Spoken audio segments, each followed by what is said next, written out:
At Brecourt Manor, a small element of paratroops from the 101st Airborne, under the command of First Lieutenant Richard Winters, overwhelmed a fortified German artillery position. This video is about the schmucks who got their faces kicked in. The mountain artillery of the 91st Luftlande.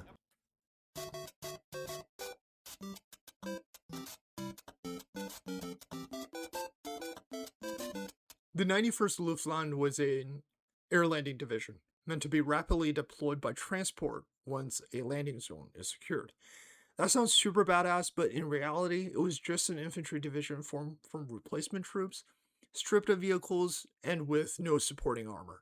Its artillery were made up of lighter mountain guns crewed by Gebetsjäger transfers. Honestly, I think even a rare area security division had more combat effectiveness with their organic armor cars.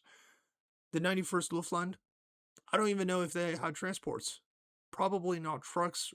I mean, what about horses? Can you airlift horses? High Command even knew it was trash and tried to beef it up with a Panzer training battalion that's equipped with French armor. The unit only had really one saving grace, and it was its parachute element. The Green Devils of the 6th Fallschirmjäger Regiment.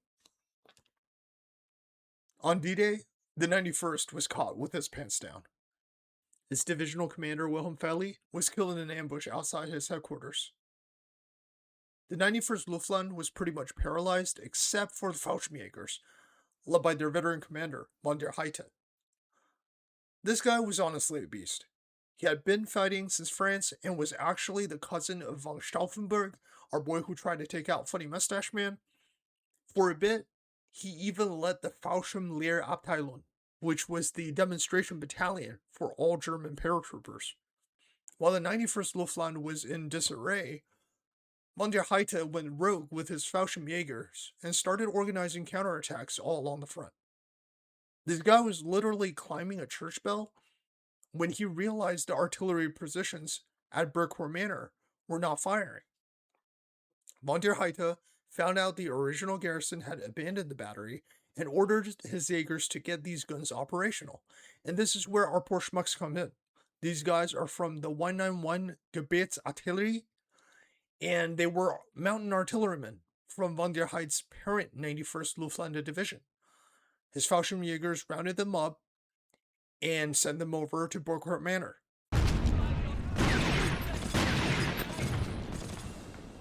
Starting with the base layer, these mountain gunners were already familiar with the howitzers and would be operating in their work shirts and suspenders. As transfers to the infantry, they would be wearing standard short boots instead of mountain boots. Our gunner here has ditched his gaiters for comfort. These German suspenders are actually pretty rare in 1/6 scale, and I was not going to do this topic unless I had them, to create this casual, cut-down look for the working artillery. You can actually see gunners in this outfit in Band of Brothers. Some of them get cut down as they're trying to flee the position. As an artilleryman, this corporal wears a mid-war M43 tunic with red-lined shoulder boards and his rank sewn on his left sleeve.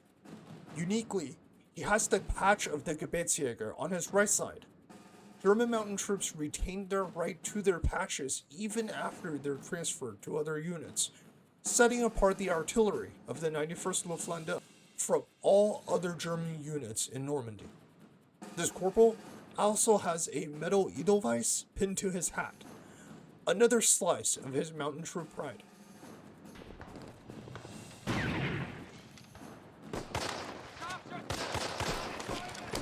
These artillerymen were expected to protect themselves by forming an ad hoc security platoon for the battery, which we saw the paratroopers engaging.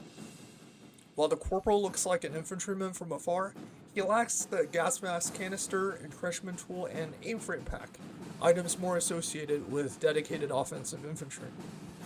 Despite how badly these artillerymen performed against Winters, they actually managed to beat back a probing attack earlier that morning. I have this trooper wearing a General Assault badge indicating some prior experience.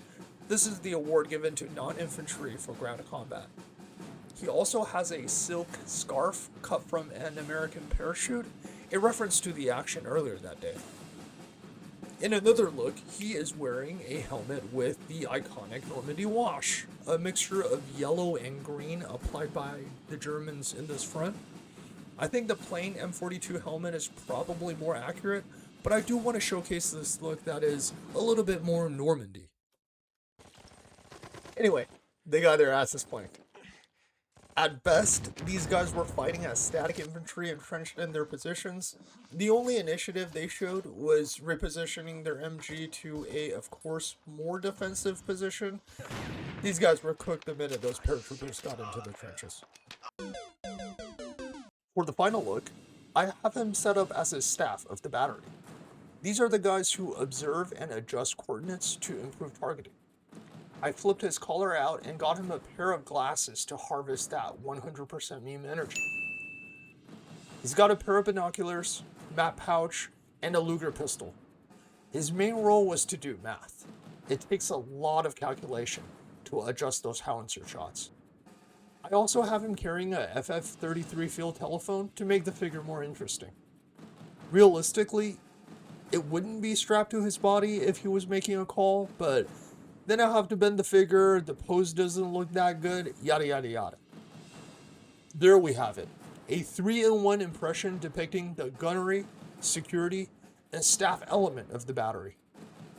These were the guys that took on Easy Company, a speed bump to their legendary status in history. As always, it was a lot of fun putting this together, and I really appreciate your support. I'll see you in the next one. This is the War Room, signing off.